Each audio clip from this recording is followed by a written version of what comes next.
he put that thing on the market before it was ready. And Windows 98 is slightly better, but not good yet. Is that he contributed to the development in the industries of which many of you will find yourselves working in, to a two-tier wage system, which is another way of dealing with the problems of the economy from the point of view of the employer by putting people in two different positions.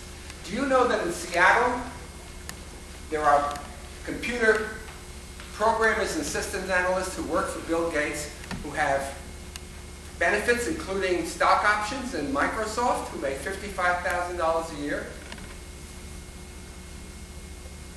And another half of his employees have none of the above, who make $70,000 a year? Gates is not stupid. He expects if you got $70,000 a year, you'll pay for your own benefits, because you don't get stock options. But in fact, there was a two-tier system in Microsoft. Half of his employees are temporary, part-time, and contingent employers. And if you go to any computer company today, major computer software company, you will find people working as what we call in the business consultants on a per diem basis, a per hour basis. Some of it's good money sometimes, but it's basically that kind of work. And that was a mechanism that used to be confined to 1% of the labor force. Now it's got 18 to 20% of the labor force, and about 40% of the new people coming into the labor force are working on this basis. The third way that they operate to address the problems of competition, worldwide stagnation, unemployment, and other things is that companies have decided to merge with one another. It's called the mergers and acquisitions movement of the 1970s, 80s, and 90s. So the way you had two administrative staff, two groups of computers, specialists and analysts and designers and so forth in a company, now you have only the need for one. I have a brother-in-law, I'll give you just an example. He worked for Manufacturers Hanover Company, which was a big bank, and then they merged with Chemical Bank. Badly run bank, badly run bank. Which in turn, this merged bank merged with Chase. They lost 2/3 of their computer professionals in the merger. Not because there was layoffs because of anything, just because of merger and acquisition. He survived. He thinks the only reason he survived is because of the year 2000 crisis. He's working on the year 2000 crisis. He thinks 2001 he's going to be walking the streets, 55 years old now, so it'll be 58. But that doesn't mean people don't get work. Who are those people? They go around, they go out, and they get to be consultants for the same company, the Chase company, but they're no longer on the payroll on a regular basis. And they may have 3 or 4 different accounts like that, and they may be making the same or more money, but they don't have any job. All they have is this kind of situation. The third thing that went on, and this is not something that was planned. The rest of what I discovered were reactions to the world economic situation. The third thing that went on in the United States, which is highly speculative, and most of you will dismiss it. I know because I've talked to many people and they can't believe it. It's too shocking, so I'm going to say that it's shocking, and then I'm going to say it, and then you're going to have to think about it. 62% of U.S. high school graduates go to college. 15% of British high school graduates go to college. 10% of French high school graduates go to college. In other countries, the process of going to college is an extreme winnowing out process. They had reforms, so they, instead of having 5% and 3% of high school graduates, they now have 10% or 15%. We have 62% go to college. We also have the highest number of graduate students. We have 15.1 million people going to undergraduate school today. 14.3 in regular institutions of higher education, and about 700,000 in business schools. I mean, like secretarial schools and training schools of various kinds. 14.3 million people. I would argue that one of the reasons we have a 4.5% unemployment rate is because we have 14.3 million people between larger numbers of whom are between the ages of 18 and 25 who've been kept off the market. If you all went on the market, we would have a 10% or 11% unemployment rate, just like Germany, just like France. And when people get the degrees, they get work, but they don't necessarily get jobs, and they don't get jobs necessarily in the fields for which they've been trained. Anybody who studies higher education knows that the relationship between school and work is always, at best, indirect. As was pointed out to me at lunch today, many lawyers do not practice law. They get law degrees and they do something else. During the Depression, we don't have a depression. I'm not making that claim. During the Depression, I met somebody yesterday. I was at a union local giving a talk, and who said that their uncle got hired in the post office in 1932, and he was the only one who got hired in the post office didn't have a PhD. And I said, "You're kidding." And she said, "No, that was true." To take the cops exam in the city of New York in 1939, that's my father-in-law. He's a retired lieutenant in the police department in the city of New York. To take the cops exam, you had to run the 7-minute mile, and you had to be perfectly physically fit. The mental examination was college level. At a time when most of the cops didn't have a college education, which was very convenient because most of them didn't get to be cops. 22,000 people took the exam, they took 300. Anyway, all of these things have conspired to change the prospects for creative work. The only problem is we don't have cheap labor.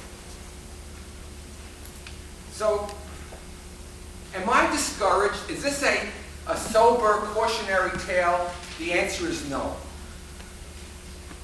The problem is that I am not entirely convinced, and this is a serious statement, that to have a real job, like people like Rick and Randy and me and John and some other people in this room, is good for creative work. Why? Because creative work does in fact require one thing alone in terms of its objective, material, preconditions. And what is that thing? Time. Gotta have time.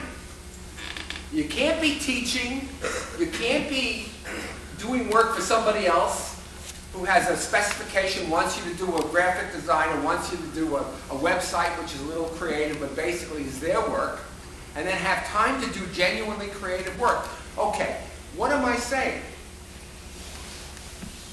If you're talking about technical work,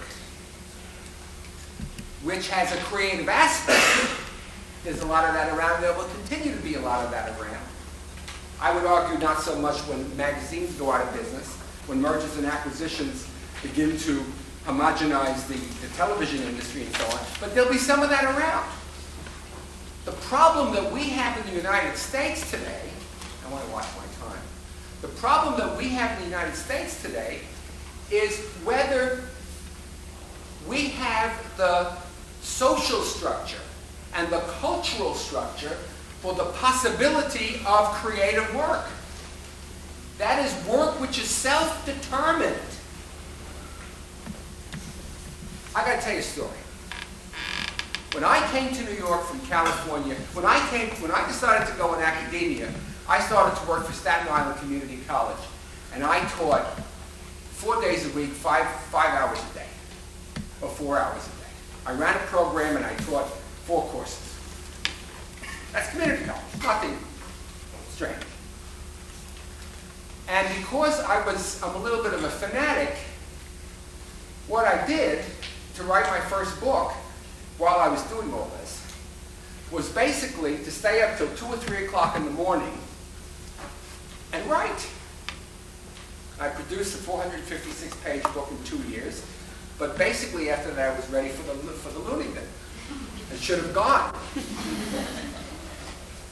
But I knew in my own heart that this was the one shot that I was ever going to do. I mean, this kind of very creative work without the time that was required to keep body and soul together, because at the end of that period, I was a wreck. So it's one thing to be, to do that as a one-time deal. It's another thing to conceive of that as a long-term deal. And then what was interesting is that at that time, I had two kids who were already half grown up, and they were living in another place. I wasn't living with them. It was an easier deal to do. Now I have a 14-year-old, and in the last 14 years, I've learned again that if you're going to do creative work, well, having a child does in fact require, and we do 50-50 in the house. I cleaned up her shit. I did all the things you're supposed to do. Cook for her, everything. If you're going to do 50-50 in the house with a child, then you better have not a big work job load. See, you've got to have the time that is really self-developed time. And that's why my partner only worked as a freelancer when she could pay $50 a month rent. Because she knew she could not, and she had no children, and she had nobody, she was not mostly living with people at the time, that she needed time to do creative work. What's creative work then? We talk about creative work. Is creative work working for advertising? Absolutely not.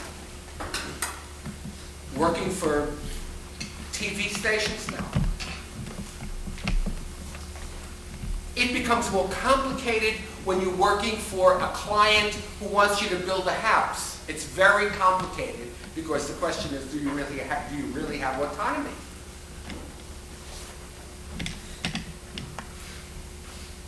Let me give you the bottom line on this part of the conversation. The bottom line is, while I have no necessary objection to people becoming literally freelance people in every aspect of creative work, the problems that we have, and John Lovett put it right to me in the lunch that we had with some faculty and some students, the problem that we have is, what are the social and cultural structures that would make it possible for creative work to take place?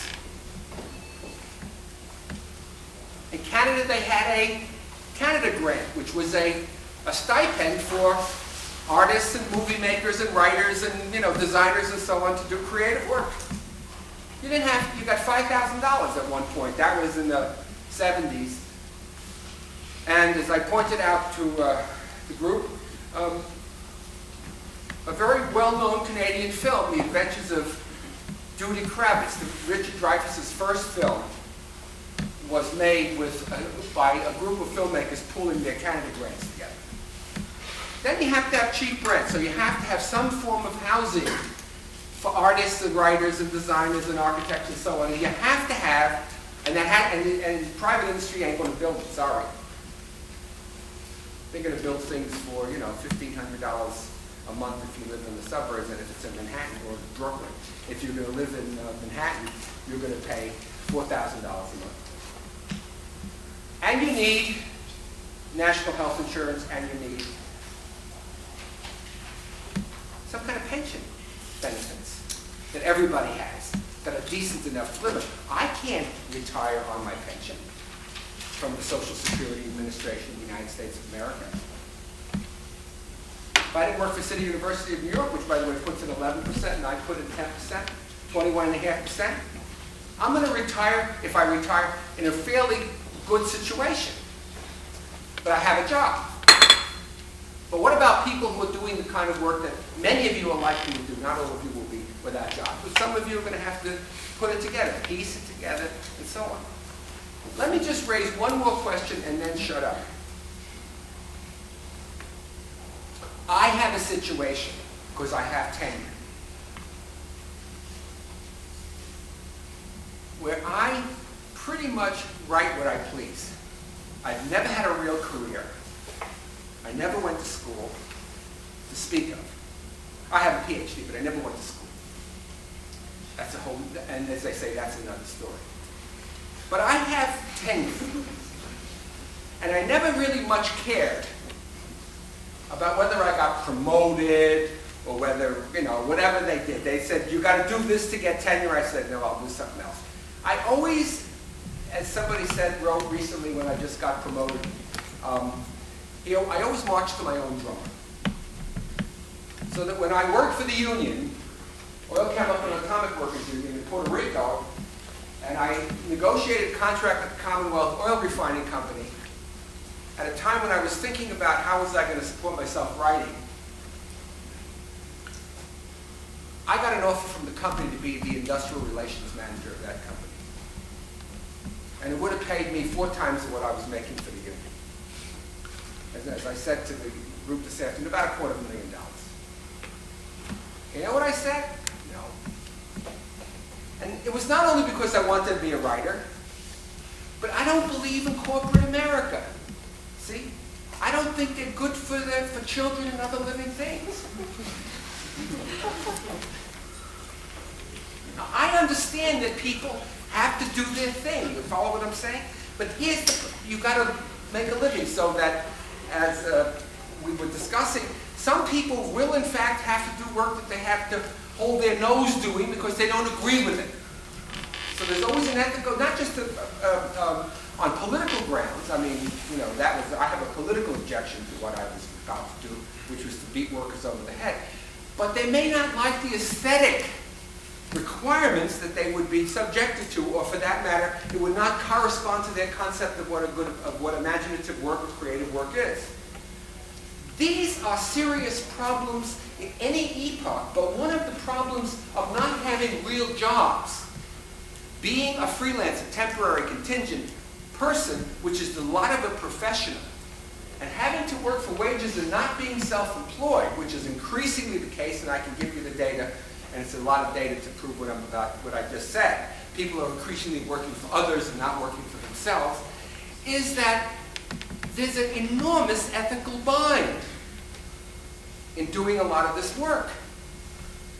Because the nature of the marketplace does not always permit us to make our own decisions about what we consider to be the proper kinds of things to do. Putting it another way, I just published a book which is called From the Ashes of the Old American Labor to America's Future.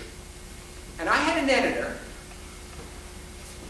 who was the best editor in the country in trade publishing, who on the day that I turned in my page proofs got fired and was told by the company to get out by the end of the day. I walked into the office, he said, I'm fired and I have to get out at the end of the day. He wasn't making a lot of money, about $100,000 a year. He was a top editor, and editors get hardly nothing, compared to industrial relations managers of oil companies.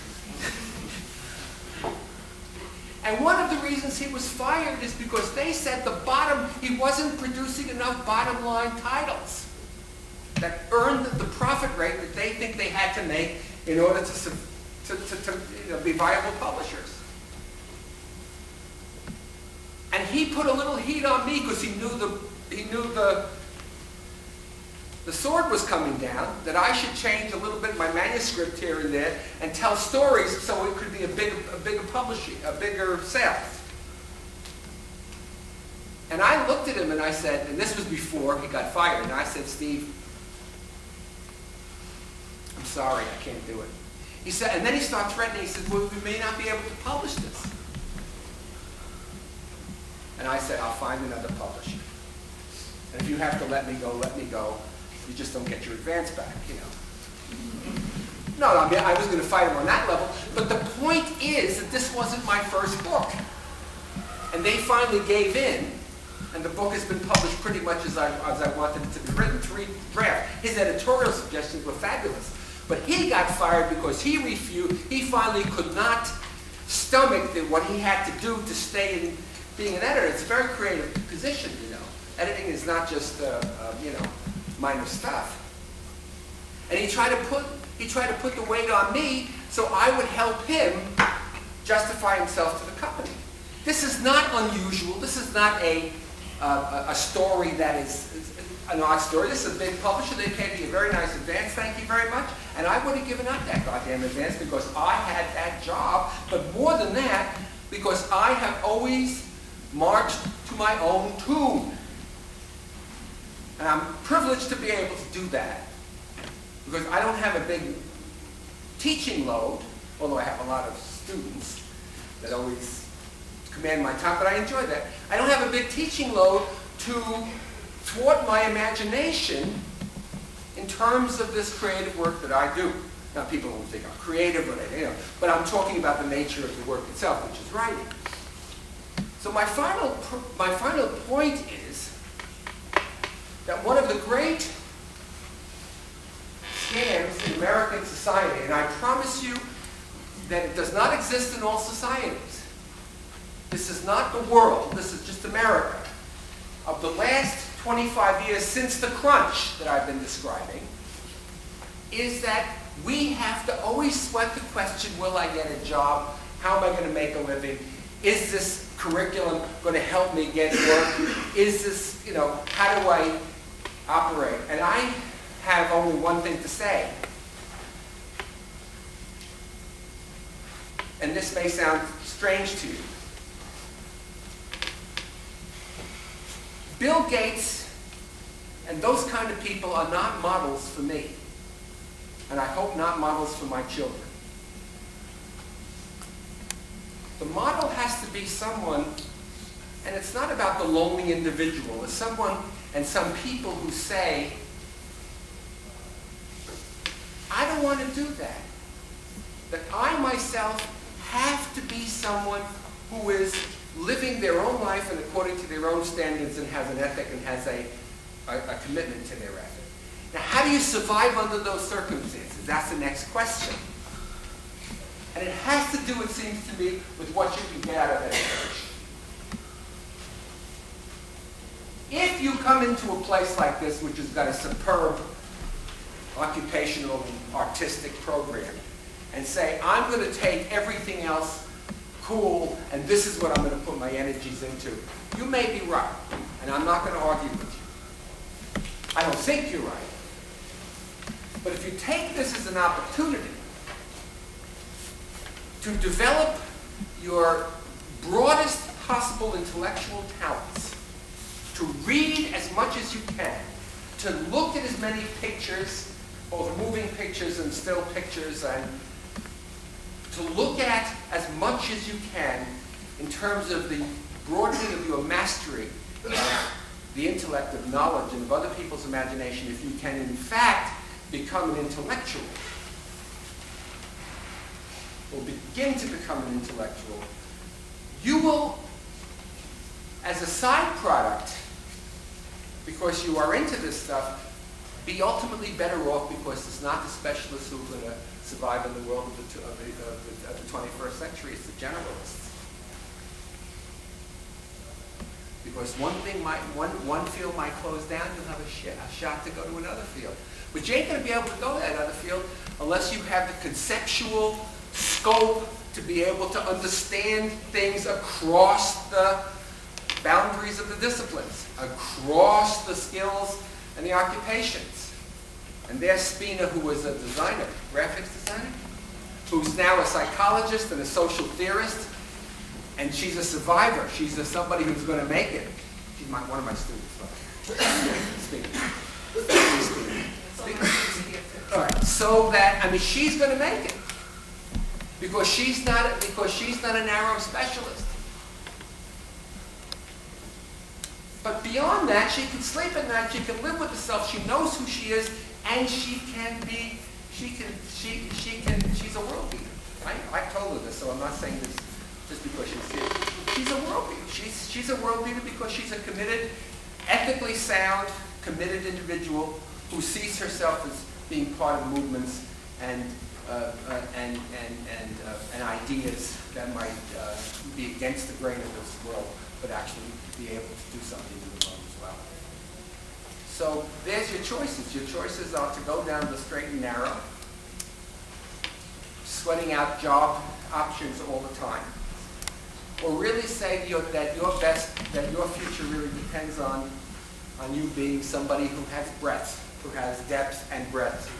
And I hope you'll choose the one that I would choose for myself. Thank you very much. And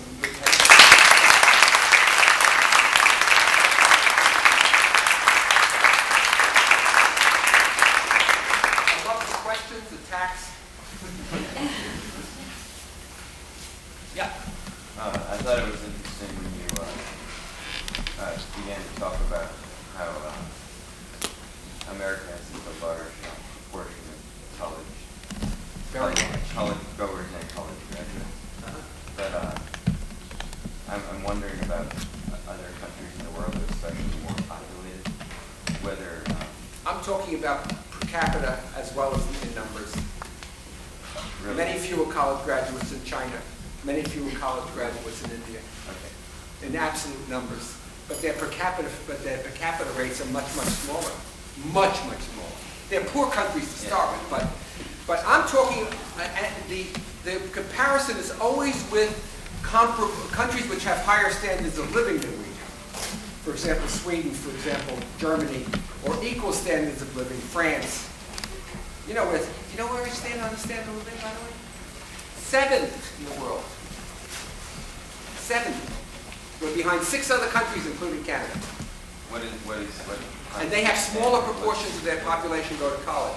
How does that work if you've learned that it's all about knowledge production and we have the highest educated workforce in the country, but we're not the best in terms of income? How does that work? Did we like the fact that Bill Gates earns all this money and we said he deserves it because he's got talent? You better believe a lot of people think that. If I'm not making it, I'm a schmuck, right? My fault. This is deeply American. What? We still are the highest in consumption. Oh, sure, because we have the highest debt.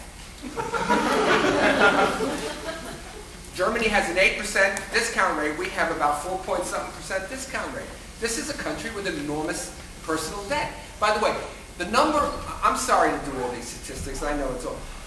The number of bankruptcies we have annually, personal bankruptcies, 1 million.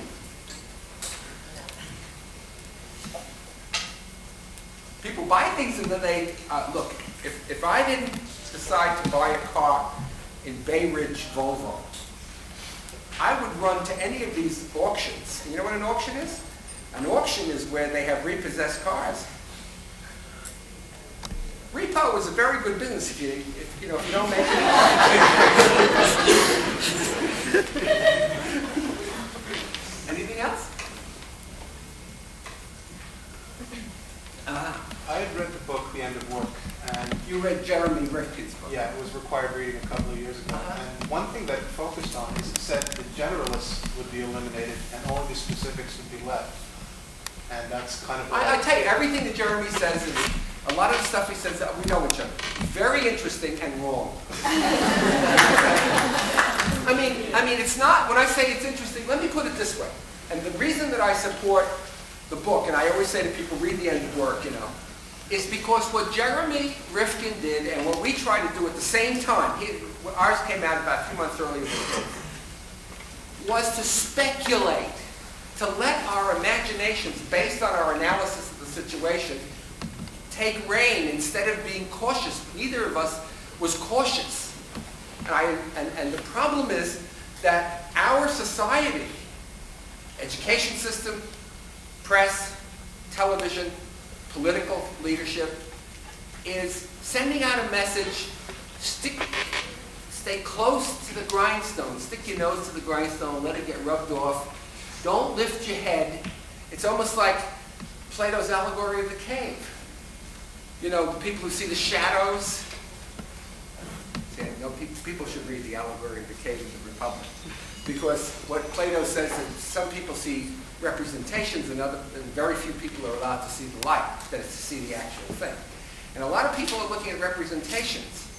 And the representations of our society is that it's never been better than ever.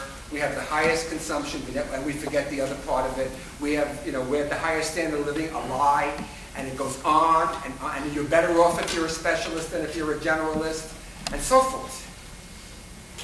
And the analysis is never there. See, the analysis, I think, is that more people are being trained to be specialists at a time when the half-life of most occupations, not the occupation of engineering or the occupation of architecture, but the technical regimes of those professions, the half-life is 5 to 10 years, and then there's a whole new technical regime. And what I discovered from my brother-in-law, the computer analyst, is that he is now applying to learn the language. The company has a program, a training program on company time. He's applying to learn PC languages, which are different than mainframe languages, and he may not get in. See? So he's realizing that his specialization may not be doing him as much good because he's expecting to get laid off and he wants to be able to get another job. In order to get another job, he has to be fully conversant with PC languages. Now, so I say, well, Peter, why don't you go to school outside of that? Well, he's got a kid. He's got responsibilities. He's tired. He's a little bit older now. Going to school at night is difficult for him and putting in a full day, which is usually a 9 or a 10-hour day. You see, these are the problems. The problem is the one of time. Now, you are all young, so you should be able to put in 16, 17, 18, 22-hour days. You like your sleep, I can tell. You look at me. Well, this is the name of a lot of people's game now. People who are trying to retrain and retool themselves, who have jobs whose technologies have overrun the jobs, overrun their skills. They have to spend 9, 10 hours on the job, maybe 8 hours, 9 hours on the job. Then they have to go to school 2 hours a night. And end up, spending 10, 12 hours a day doing nothing else but school and work. Yep. If the trend towards employment in the country is going towards freelancing, everything's based on freelancing, then obviously the government's known that before anybody else because they paid to figure stuff like that out. How come the healthcare system and the tax system and everything else is set up that the freelancer gets the bigger hit as compared to a factory worker or somebody else? You literally pay a lot. No, you're absolutely right. The reason that this is the case is because, well, there's two reasons. First, there are institutional and political objections to expanding the healthcare system and the pension system to include freelancers. I'll give you an example, an analogous example. At one time in our society, 5% of the workforce to 8% of the workforce, and this is not so long ago, about 50, 60 years ago, were farm workers. They enacted the National Labor Relations Act in 1935. It came into broad usage in 1937. The agricultural workers were and are still excluded from the meaning of the law. They do not have the right to organize and bargain collectively under the National Labor Relations Act. So California had to establish its own Labor Relations Act for agriculture. That had no big mystery why they were excluded. They were excluded because the grape growers and the vegetable growers and the other agricultural commodities owners fought Congress, paid them well to exclude agricultural labor because they're big donors to the political parties. And I don't think they're big donors just to the Republicans, they're big donors to the Democrats as well. And so they excluded them. Similarly, there are, under the unemployment compensation legislation of most states as well as of the federal government, under pension and health care benefit legislation, you have to work a certain number of hours, a certain number of weeks to qualify. That's because certain employers who like to live under the system of the free lunch, we can't live under the free lunch, but they can live under the free lunch, have lobbied legislatures and the federal government to make sure that there are exclusions.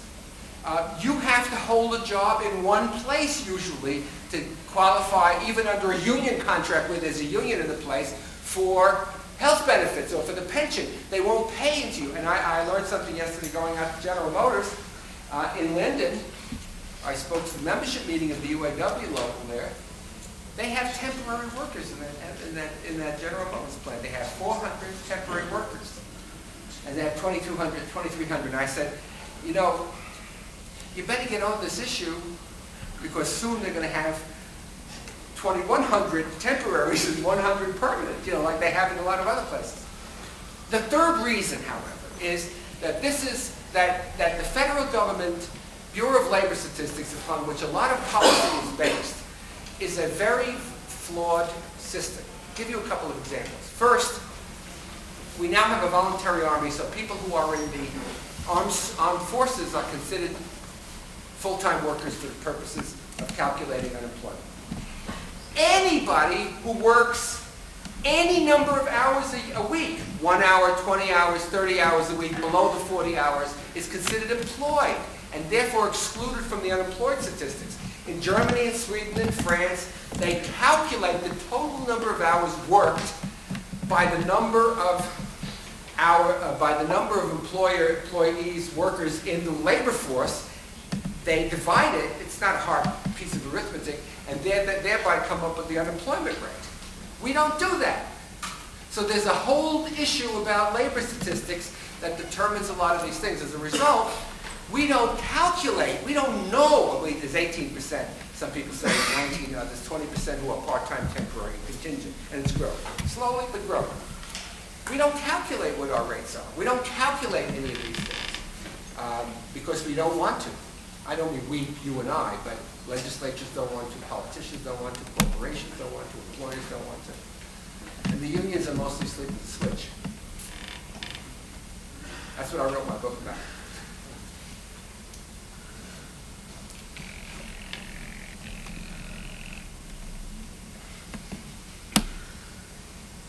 Did you have a question?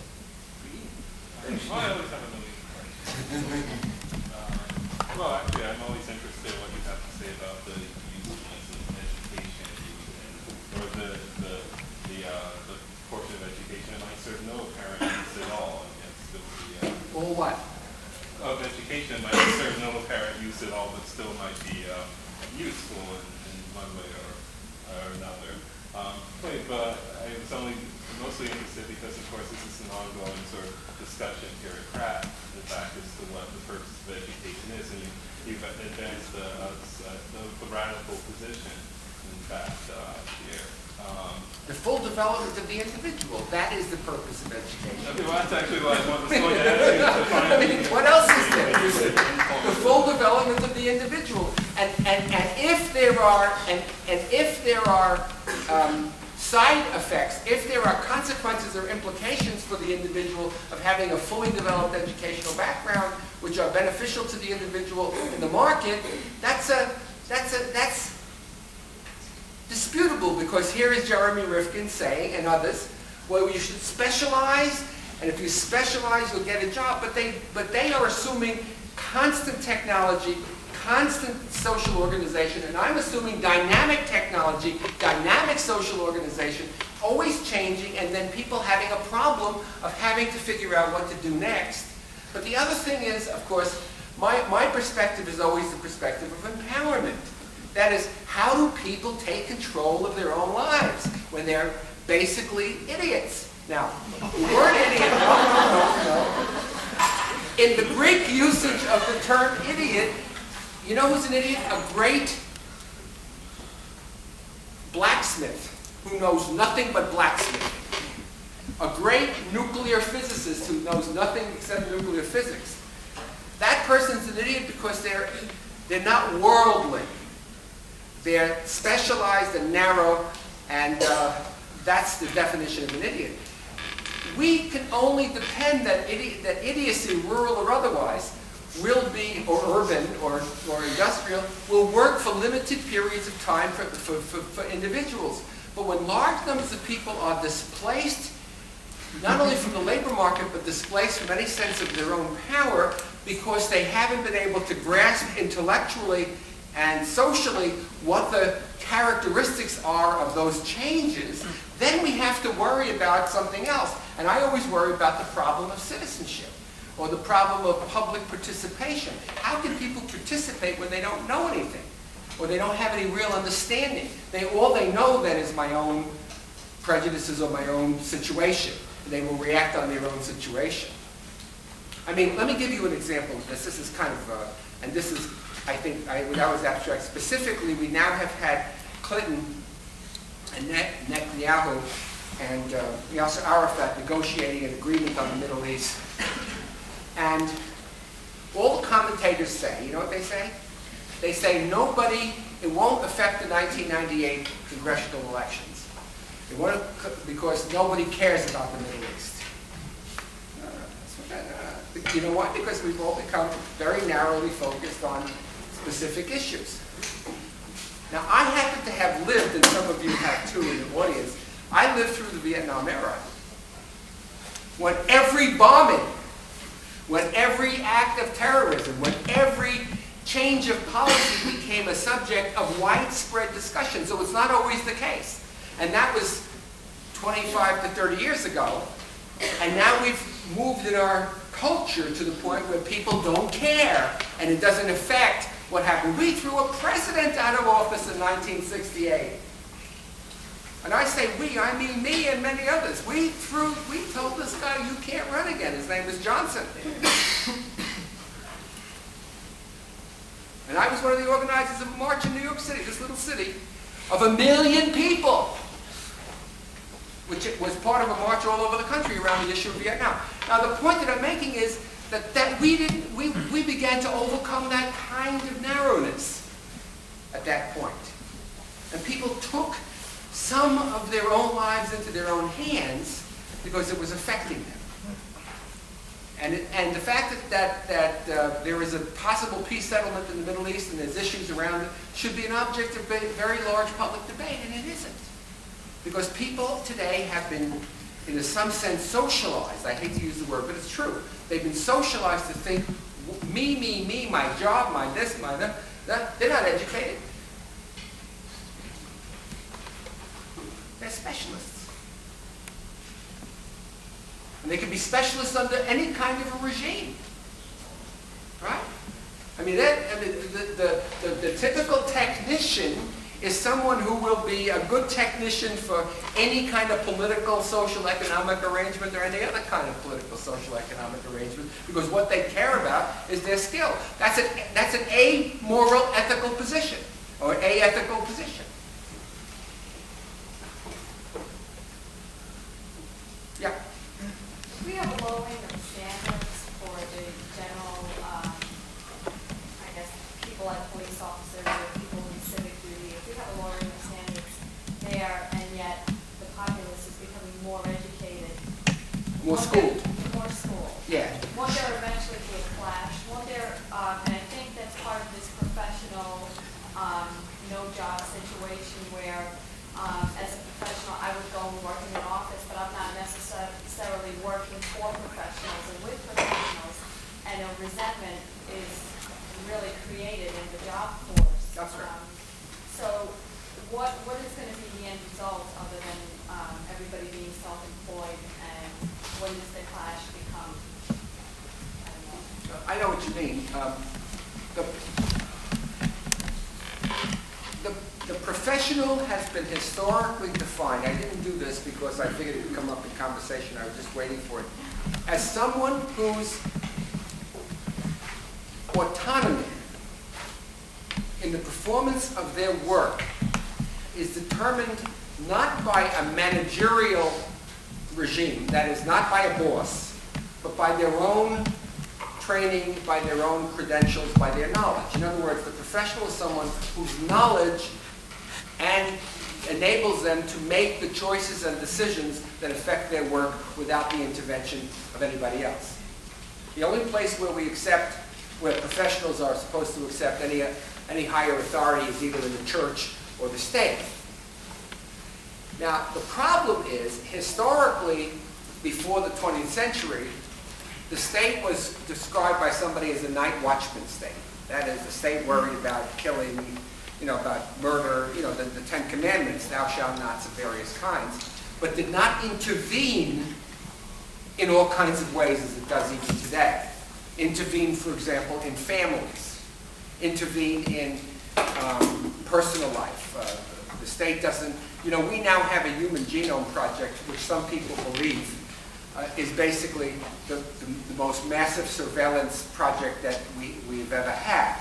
The human genome is going to permit them to code everybody's DNA, and is going to have enormous implications for law enforcement. It's going to have enormous implications for education, for politics, and so on. If it gets in the wrong hands, it's the most richly funded project of the federal government. It has taken over from nuclear weapons.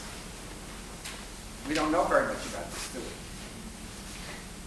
And the problem about all of these projects, and we also know that the Agency for Child Development and all kinds of city agencies now pluck people from their homes. We know that psychiatrists, particularly psychologists and doctors, HMOs, managers are saying, you can't prescribe this, you can't keep this person in the hospital, you can't we won't pay for this, we won't do this, we won't do that. So the professional's autonomy in medicine, the professional's autonomy in psychology and social work and a whole variety of areas. Teachers have to have their own lesson plans and use prescribed textbooks. You think a teacher is a professional? Pig's ass. Teacher's not a professional. Teacher's a technician, a transmitter of knowledge, of state knowledge. So the problem becomes, do the professionals have the capacity to defend themselves against not just cops or, but against the whole managerial apparatus, which is beginning to take away everything that their professionalism connotes? And if the answer is yes, how do they do it? I've argued they only have one major recourse: unions. They got to form unions that take an interest in the whole question of who controls what. But in some cases, it's not just professionals alone; it's virtually anybody. You see, we seem to have no problem if a client pays an architect or client pays an engineer to build a house that looks a certain way, because the client likes that house. The engineer or the architect can either walk away or agree to build the house. That's the most elementary definition of a professional in a sense. You have the option to work or not to work. Sometimes the option to starve or not to starve. But in the case of many professions like in medicine and education and social work, you're no longer a genuine professional. The technology, the science, and so on have been built as a huge managerial superstructure that lays it on you. So the question becomes, how is that going to be addressed? Who's going to address it? And if you read the stuff of professional associations, they're always fretting about this. They don't have much answer to what to do. But basically what the teachers union decided to do historically was to say, all right, you take our professional autonomy away, we'll agree to that, give us more money. And that's what they did. They made themselves into workers, Now that may not be entirely satisfactory anymore. I mean, that's part of it, but you've got to do something about defending your ability to make decisions. Otherwise, why call yourself a professional? You don't need a PhD for that. You don't need a master's degree for that. This idea of the specialist having a shelf life of 5 to 10 years, can I expect that when I graduate, I'm going to have to plop down another 20 grand to go to some kind of trade school or get another graduate degree or whatever? Not necessarily. So that I can survive. Yes, I mean, I would argue that if your definition of your profession is so narrow that you don't have a conceptual understanding of the of the most abstract elements of your profession, so that you're able to shift from one regime of technology to another by yourself, the chances are you're going to have to do that. I hope, and I've learned something being here a couple of times, that some of your professors are aware of this problem and are trying to teach these things theoretically and conceptually. And that's, it seems to me, not against your interest, it's in your interest. That you are developing a conceptual understanding rather than simply a technical understanding of a lot of the stuff that you're doing. If you're not, then you have a right to complain. The second thing, however, which is the other side of the coin, is that you ought not to regard the humanities and social sciences as requirements to get a credential and be impatient to get back to the drawing boards, to get back to the desk where you can do your quote-unquote real work, because in some sense, and as I think one of the most difficult things to understand, but I'm going to have to say it maybe more than once, is that the imagination is fed by all kinds of knowledge. Fiction, art, movies. The imagination is a fantastic, it's about fantasy, it's about intuition, it's about qualities which are anti-technological, I mean, not that I'm anti-technical, but have a much larger scope. And I was saying this afternoon to some of my colleagues and some students who were there, I know some fairly famous writers, and I know some well-known artists, and in most of the cases which are the best writers and the best artists, they are very widely read and widely educated people. Not necessarily from schools, but they're widely read and widely educated. And if you read science fiction writers, you read Philip K. Dick, and you read Gibson, and you read some of these people, they have swallowed an awful lot of crap to write that stuff. I mean, you know, they're acquainted with science, they're acquainted with philosophy, they're acquainted with futurologies of various kinds. They're not people who have stuck their nose to the grindstone to write, you know, a novel. They are people who are, I mean, do you know that the whole, Dick in 1950s and 60s, in books like The Three Stigmata of Palmer Eldritch, in books like We Can Build You, in books like Man in the High Castle, was predicting robotics, was predicting the whole development of the simulacrum, that is and artificial life. He had this, he didn't have this only from his imagination, although that was 50%. The other 50% was from his reading of science and of science fiction and of literature, because he felt that was necessary for him to have a sense of what the future is.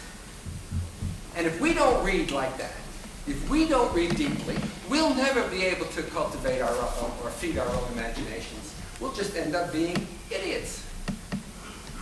In the technical sense. Yes.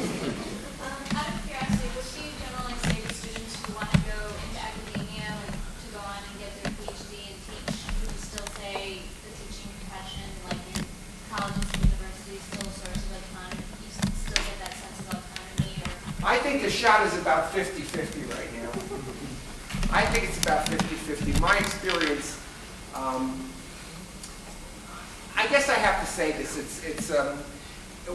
we're in a very, nothing is nailed down. By which I mean, you could do all the right things, get your master's, get your doctorate, write your book, write 16 articles, do all the rest of it, and you can still find yourself in a shitbox. You see? It's entirely possible.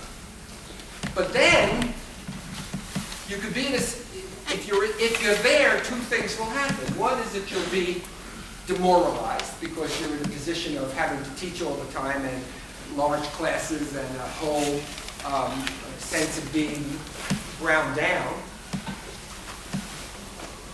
Or you fight it. You'll fight for shorter teaching loads, you'll fight for your own time, you'll sacrifice. And believe me, teaching doesn't pay enough, so it's not a sacrifice in some respects. It's a very poorly paid job for most people. You hear superstars in this one and that one. Most people, full professors make 65 on the average, 65,000. Starting salaries are from 26 to 31. I mean, it's not a good job from the point of view of money. So you always have to go in and say, this is a risk. This is a gamble. This is something that I'm going to see if I can do. You may find that your imagination can be fired in other ways. But the most, I don't know, encouraging or discouraging, I won't use the word, but the thing to remember is that Ed Doctorow, E.L. Doctorow, who's got a Broadway show, half a dozen novels, 8 novels, 4 of which were bestsellers, still teaches writing at NYU. And I say, Ed, why are you still teaching writing? He says, my next book may not sell. Howard Mifflin has dropped Philip Roth, Pulitzer Prize, yes. They dropped Steve Fraser and they dropped the editor, Philip Roth, my editor as well, and then they dropped Philip Roth because his fee is too high and they won't pay the fee. He wins the Pulitzer Prize. And he sells 50,000 copies in hardcover. It's not good enough anymore. You see what I'm saying? So there's all this churning going around. People saying the internet's going to take over publishing and nobody will be reading books anymore. Well, if we don't read books anymore, God help you. No, it's really a serious problem. However, are you interested in possibly being an academic? Yeah, but I'm borrowing money for grad school already, and I'm worried about how I pay to go on for a PhD. Oh, you know how you pay for it? You borrow more money. And you know what? It's part of the risk. And then the risk makes me $20,000 a year after. You won't make, yeah, that's right. You might be an adjunct, you might get a full-time job. Absolutely. But see, the question that I have to ask you, and you don't have to answer it, but it's the question for this conversation. Do you have a passion for anything? Go for it. If you don't go for it and you have a passion, you'll never cease regretting that you didn't go for it. See what I'm saying? Better to try and not to succeed than never to try at all. You said that the internet created a temporary influx of jobs. Why temporary? Sorry? You said that the internet and the World Wide Web created a temporary influx of jobs. Because it was new. Because every innovative technology produces an awful lot of jobs at the beginning, and then it stagnates and levels off. I'm not suggesting that jobs will disappear. Work will still be there. But the problem is you cannot judge the future by the present. But what about maintaining? Yes, absolutely. There will be need for maintenance, but there are technologies that would displace people to do a certain amount of maintenance. Already happened. As John Lovell has said, the grunt work gets done away with because of machinery. The most creative, I use the word creative here with quotes, the most original stuff, the most technically advanced stuff will stay around. Certain people will catch on, but they may not catch on in real jobs. Now, I want to say this. I don't base myself alone on speculation. I have studied reasonably well the history of technology. And I'm going to point something out to you which you're going to find maybe objectionable. At one time, in the steel industry in the United States, there were 600,000 steel workers. It built up from 1890 to about 1960, and by the time that 1960 took place, there were 600,000 steel workers. Now there are 175,000 steel workers. And when I became a representative for the Oil, Chemical, and Atomic Workers International Union in 1965, there were 200,000 oil workers, refining workers in the United States. There are now 35,000 oil refining workers in the United States who produce double the amount of steel, triple the amount of oil in some places than the 200,000 did. There are still jobs. There are still jobs in oil refining and in steel, and there are engineering jobs in those places, and there are computer jobs, but the numbers of those jobs has declined.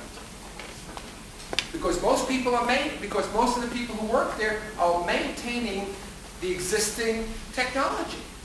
So you're saying that people basically have to keep innovation alive to create new frontiers, or to just have jobs available? If that's what you want, if you want a job, that's what you have to do. But even the innovation, we have a population in the world of going to be 10 billion. I think the problems are not so much creating jobs for people. I think the problems are that we're going to have less. We're going to have a drastic cut in the work week. We have now very few people, relatively few people. I don't want to say very few, working very long hours, and a lot of people not working at all around the world. You know, people talk about globalization, and then they say, "Oh, we're talking about America." There's no America in economic terms. There's only globalization. So every time I talk about things, I always think about, you know, China and India and so forth. What makes you think, and this is a rhetorical question, you don't have to answer it. What makes us think that if they can design a DuPont plant in the Fudan region of Shanghai with Chinese engineers and computer people and design the machinery with Chinese computer people and engineers that they couldn't do 25 or 30 years ago, that they can't do that everywhere in the world with magazines, with newspapers, with websites, with anything? In other words, all I'm saying is, it's not something that you should worry about. You're not just competing with people in this room or people in this country. You're competing with Indian engineers, but there's only one issue: Indian architects, Indian other people. They make $400 a month. That's all. But they also live in a place where it takes $400 a month to live. I'm not saying they're making bad money, but from the point of view of DuPont, they don't have to bring American engineers or computer technicians or people who can operate the computer-aided design from the United States anymore. They got people there, and they can do it for DuPont in Wilmington as well, by the way. Because that engineering is not English or Bengali. That engineering is universal. Somebody up there, yeah. You spoke about kind of the disbelief about the United States being kind of the world leader. And Militarily it is. Yeah. You spoke briefly about the 2000 problem with the computers. Just speaking about India now, an interesting fact that I found out recently, which is also kind of an interesting commentary on the whole mentality of the United States as a whole, is that as far as the 2000 problem is concerned, the only country in the world that is prepared for it is India. It's India. Every other country in the world is going to face the same predicament that the United States is facing, where everything is mechanized, everything is run by a computer. India is the only country that thought ahead in their planning of their whole government and their whole society, and they're the only country that when 2000 hits is still going to be able to run at full capacity. And That's it's kind of interesting. I think it is very interesting. I have done a little bit of reading and some study with data of the scientific and technological establishment in India, and I have been to Shanghai, and I have done observation of a very good part of the scientific establishment, not the technology, and the technology in China. And there's one thing that is fairly clear to me: these are no longer. They're in terms of income distribution and in terms of agriculture, third world countries, but they are not third world countries technologically or scientifically anymore. You're just confirming this. And we don't understand that. We're not ready to have a conversation about that and what its implications are. I mean, if people think that they live in this country and it's going to be privileged for the rest of the millennium, the new millennium, they've got a lot to learn. And one of the problems that I have is that in social science programs, and I'm not talking about here at Pratt, but around the country, the social scientists are not up to speed, as well as the people in the specialties. The teachers, the professors, the people who write about a number of these issues, about architecture and so on, there's a small group that really understands what's going on. But their views are not being widely disseminated. What we're getting is the rest of the stuff, the hype. And that doesn't serve us very well, it seems to me. Thank you.